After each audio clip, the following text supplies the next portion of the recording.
அன்பு தாய் தபால் உறவுகளுக்கு இனிய வணக்கம். கடந்த 24 மணி நேரங்களில் சவுதி அரேபியாவிலிருந்து கிடைக்கப்பெற்ற செய்திகளோடு உங்களை சந்திக்கின்றோம். ஜித்தாவில் நடைபெற்ற கட்சி பெருநாள் தொழுகையில் திரளாக ஒன்று திரண்ட எமது சமுதாய சொந்தங்கள். ஜித்தாவில் அஜீசியா இஸ்லாமிய அழைப்பு மையம் இந்தியன்ஸ் வெல்ஃபேர் ஃபோரம் இணைந்து நடத்திய கட்சி பெருநாள் தொழுகையில் கிட்டத்தட்ட 700க்கும் மேற்பட்ட உறவுகள் கலந்து கொண்டு சிறப்பித்தனர். இதில் மௌலவி அப்துல் ஹாசிமினி அவர்கள் களத்தின் தீவை சிறந்து உரையாற்றியிருந்தார். இறுதியில் பாலத்தீன மக்களுக்கான பிரார்த்தனைகளுடன் உரிய நிறைவு பெற்றிருந்தது.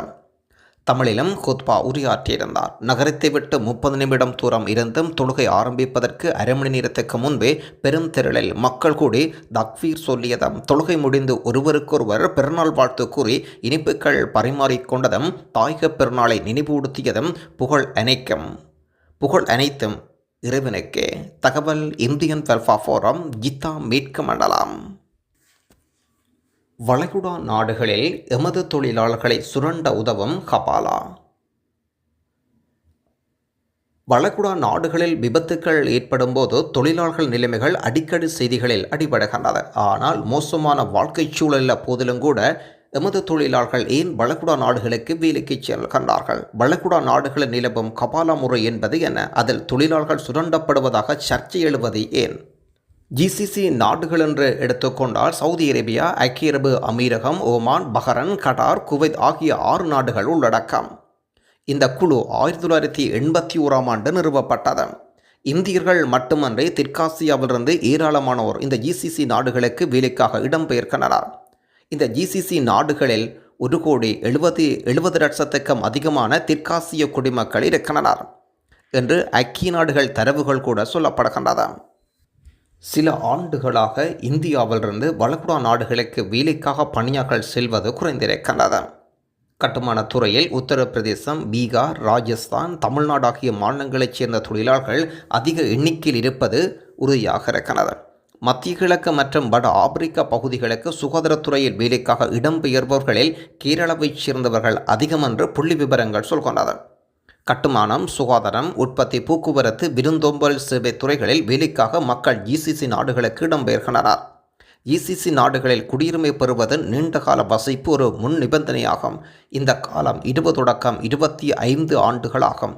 இங்கு பணி நிமித்தமாக வருபவர்கள் குறிப்பிட்ட பணி வீசாவில் வருகின்றனர்.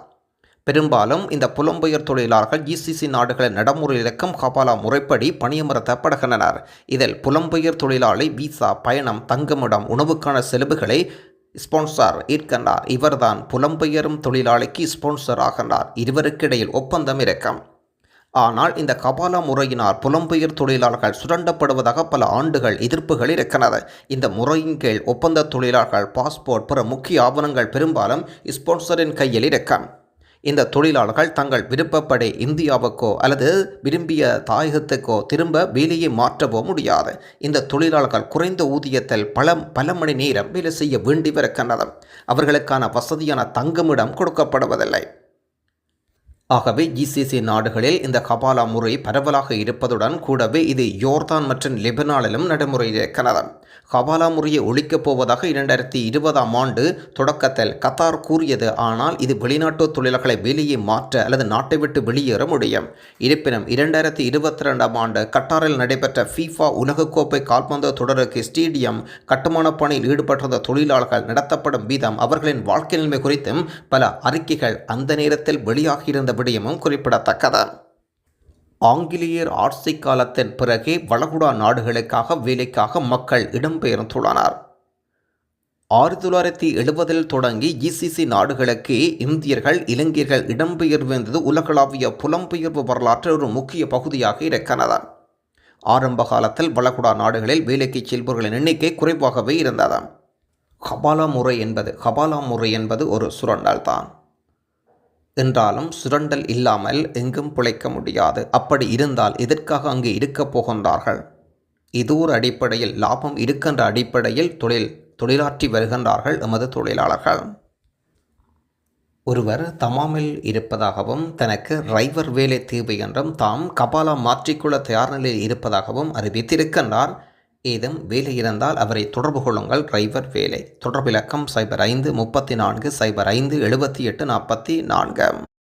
இன்றைய நாளுக்குரிய நாணய பெறுமதிகள் இலங்கை ரூபாவில் 81 ரூபாவும் இந்தியன் ரூபாவில் 22 ரூபாவும் சென்று கொண்டிருக்கின்றது. நீங்கள் அனுப்பும் எக்ஸ்சேஞ்ச் நிறுவனங்கள் அதே நேரத்தில் வங்கிகள் ஆப்ஸ்களை பொறுத்து இதில் தரப்படுகின்ற பெறுமதிகளில் மாற்றங்கள் உண்டு. காலை மற்றும் மாலை நேரங்களில் பணம் அனுப்பும் விகிதங்களிலும் மாற்றங்கள் இருக்கின்றது.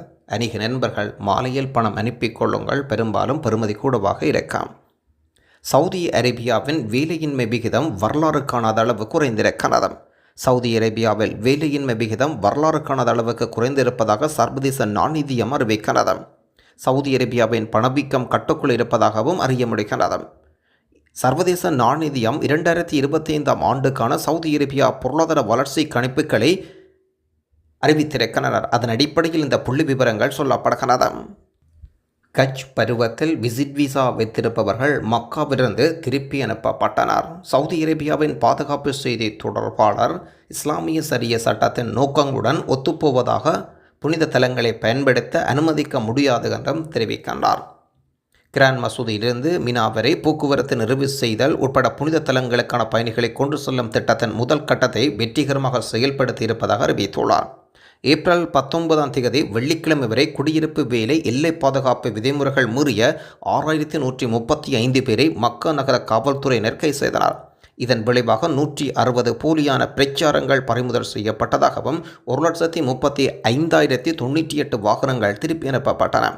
மே மாதம் 4 தொடக்கம் வெள்ளிக்கிழமை வரை 2,50,381 வாகனங்கள் மக்காவில் வசிக்காதவர்கள் திருப்பி அனுப்பப்பட்டனர். அதே நேரத்தில் 2,56,481 பேர் வருகை விசா வைத்திருப்பவர்கள் திருப்பி அனுப்பப்பட்டதாகவும் சொல்லியிருக்கின்றார். புனித தலங்களுக்கு இடையே வழிபாட்டாளர்களை ஏற்றிச் செல்ல முதன்முறையாக ஏர் டாக்ஸி சேவையை அறிமுகப்படுத்தி இருக்கும் சவுதி அரேபியா.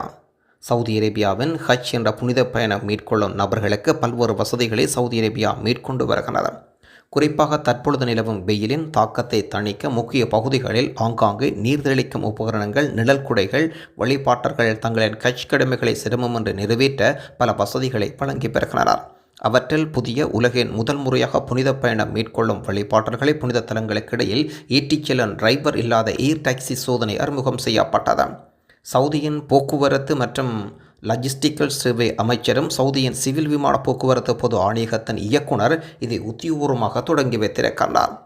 புனித ஹஜ் பயணம் மேற்கொள்ளும் நபர்கள் ஒரு புனித தலத்திலிருந்து மற்றொரு இடத்துக்கு கொண்டு செல்வது மட்டுமன்றி அவசர பயணத்துக்கு மருத்துவ உபகரணங்கள், பொருட்களை கொண்டு செல்வதற்கு இந்த ஏர் டாக்ஸி சேவைகள் கிடைக்கும் என்று அறிய முடிகின்றது. நன்றி.